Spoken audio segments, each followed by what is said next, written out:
Hey y'all, welcome to the crazy true life of a prison wife. My name is Lauren Vincent and I am here to start a series for those of us who are not on your everyday platforms.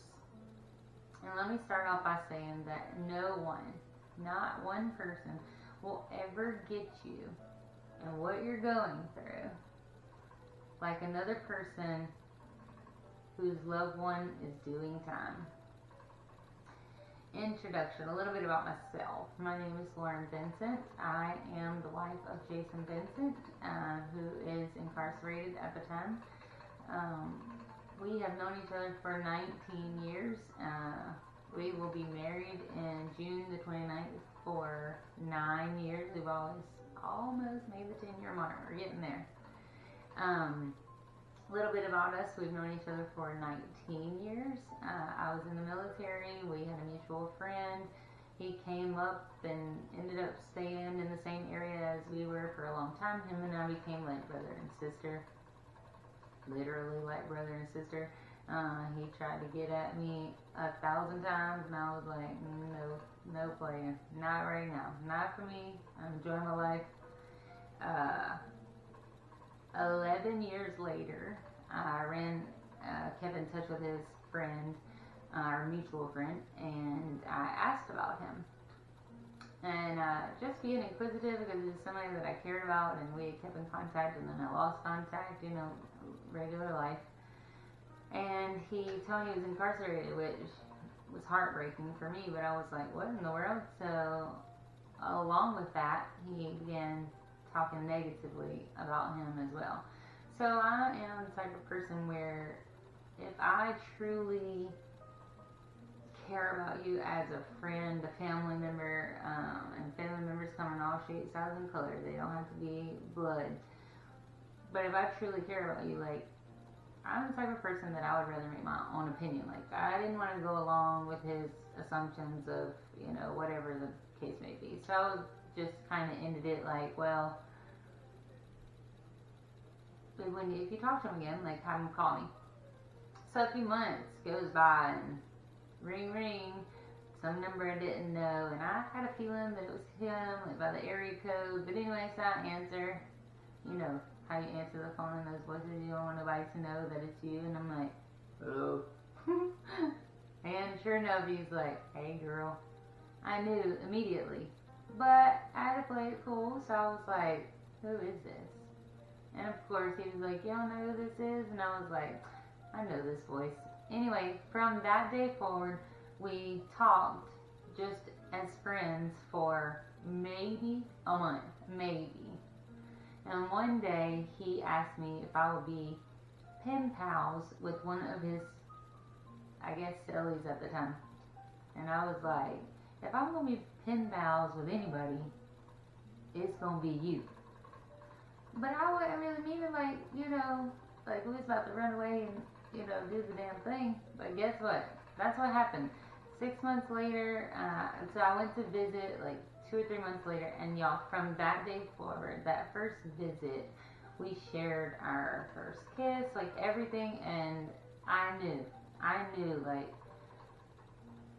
some way, somehow, like, this man is going to be in my life forever. Like, I knew, like, right then. So 6 months later, he asked me to marry him with a little green Skittle because we, in prison, where are you going to get a ring from? And he wanted it to mean something. That was my favorite candy, so that's like a big running joke for us, the little green Skittle.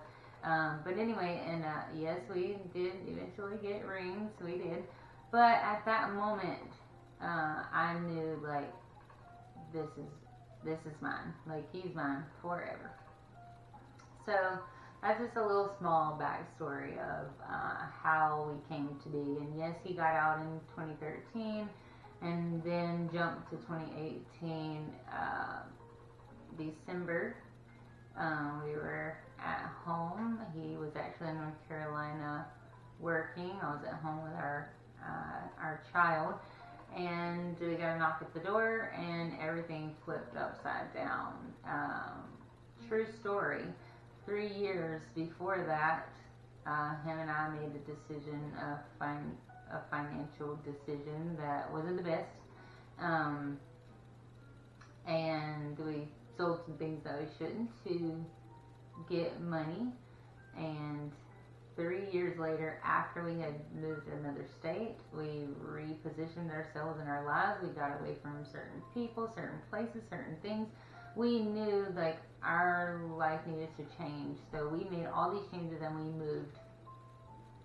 And he had gotten one of the best jobs that he had ever had. He became a demolition supervisor for the #1 demolition company in the world.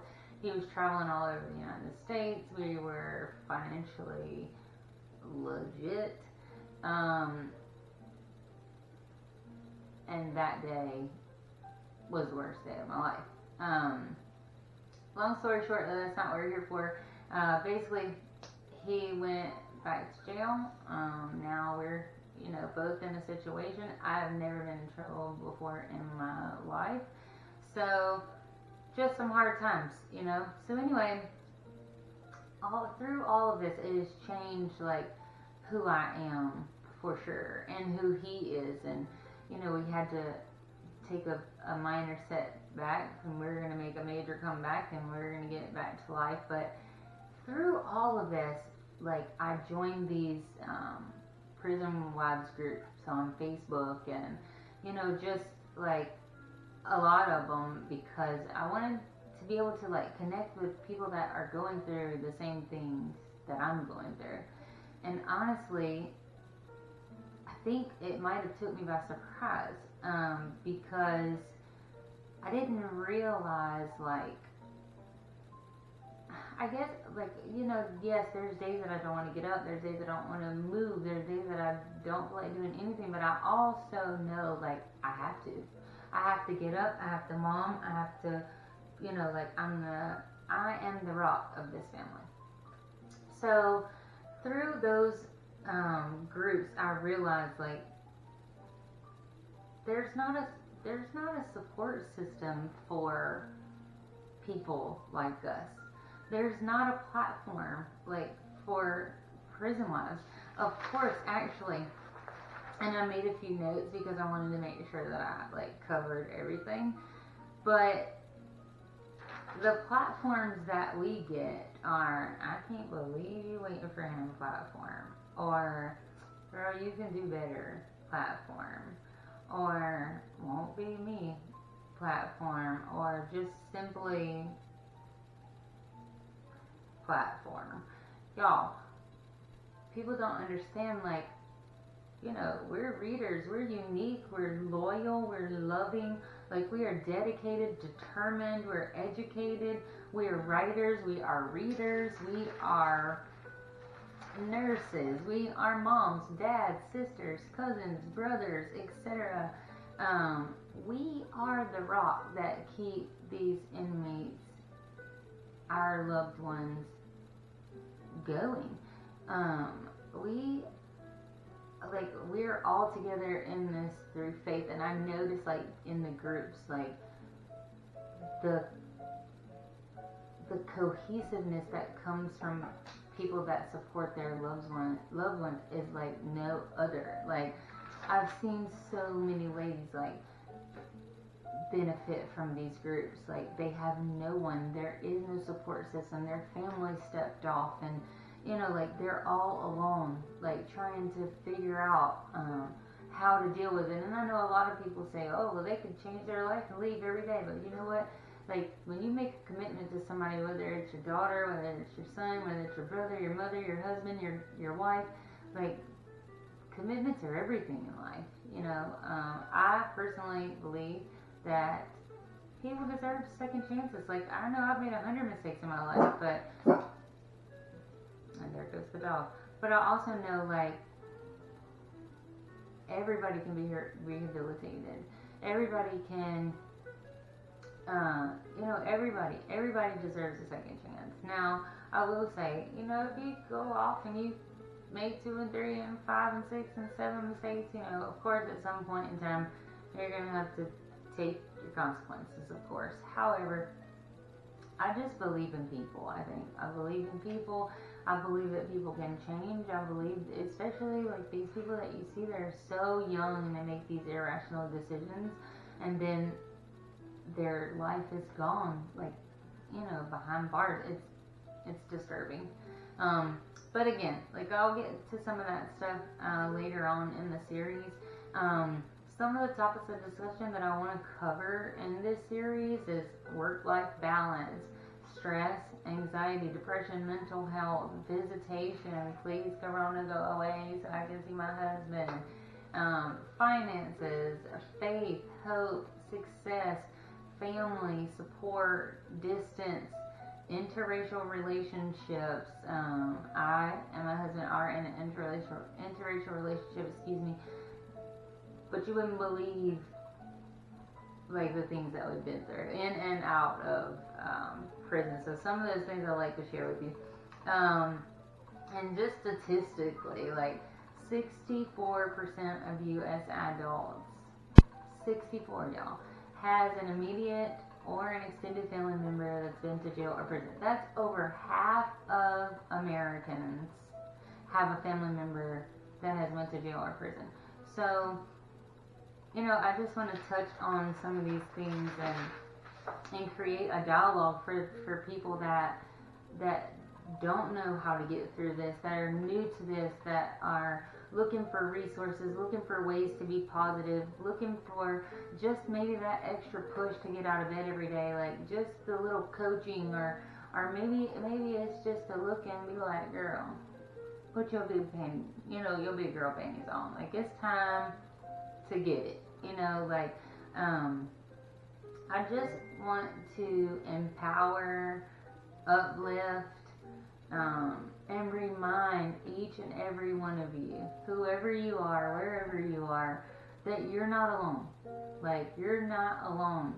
This is a platform where I want us to be able to share our stories. Or if you don't want to share, like, and you just want to listen, like, that is just what this is about. And so I want to share my stories. This is very hard for me. This is putting out a sense of vulnerability that I never have experienced before.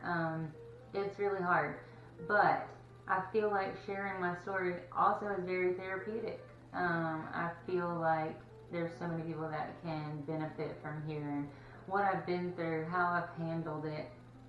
You know, my stories, resources, ups, downs, ways that I've learned to cope with this. So I really hope that you guys enjoy seeing every video. I really hope that you engage in comments or, you know, conversations. Please subscribe to the channel so that, you know, we can make this a movement and maybe try to reach, you know, people that aren't very supportive or aren't that don't have an open mind, you know, a judgment-free platform for people that are dealing with incarcerated loved ones. It's not easy, I can promise you that. But one thing that I do know from going through this before, one thing that I do know is that it is worth it. If you have a person that really has changed their life, or, you know, really has turned their life around and wants nothing but good and wants to be there and, you know, do the things that will make them successful in life. To, you know, there's so many people in these facilities that are suffering, that are doing time when they shouldn't be. There's a lot of different scenarios, and so those are just some things that I wanted to discuss, and I think this is a great platform to do that. So I really want to say thank you for tuning in. I hope to see you on the next video, and I'm not going to tell you what it's about because I want it to be a surprise, but I do want to say this: if you have any topics that you want to talk about specifically, send them to me. Send them to me in an email, send them to me in comment, however you want to send it to, like, send it to me, because we can make it happen. And so there's 2 hashtags I want you to take note of. If you tag me in anything, you can most certainly use them. This one here, the first one is Together We Stand, and that's 2GETHER We Stand. And of course, Crazy Life, Prison Life, with a Y. So, thanks for tuning in. I hope that we can make this series a successful one. Who knows what kind of outreach we can make with this. I just want it to be a positive series that we all can relate to each other and use one another to keep each other built up with a positive self-esteem, and let's just go forward. Like, we've been down, we've been negative. This situation is hard. It is hard. But with the right mindset and the right tools and the right resources, and with each other, the main thing, because no one, I will repeat the same thing that I said in the beginning of the video, no one will ever get you in what you're going through other than someone who has a loved one doing time. Nobody will ever understand. So let's stick together, guys. Let's make this successful. I look forward to meeting with you. I'm going to try to do a couple of videos a week. Also, I'm not going to just do these kinds of videos. I also want to do like little things like, like my niece came last week and she shared this like recipe that I would have never, ever thought went together. But I tried it and oh my, it was really good. So like I want to share little things with that, like let's share our journey. Like, life is all about the journey. It's all about the people you take along the journey, and I want to take you with me. I think that we work better in teams, and why not help someone going through the same thing that you are? Why not reach out and talk to someone about the same things that you're feeling, the same feelings you're having, the same everything, like the same emotions about not being able to see our husbands right now. Like, that is huge. Like, Corona has really changed the game, for real. I'm not real happy with her at the moment. However, it is what it is, and so we have to find ways to cope and find ways to deal, and the way that we do that is by depending on each other. So, again, last but not least, subscribe. It's very important. Subscribe to the channel, and let's make this a positive movement, and I look forward to hearing from you. So let's do it. Have a great night, guys.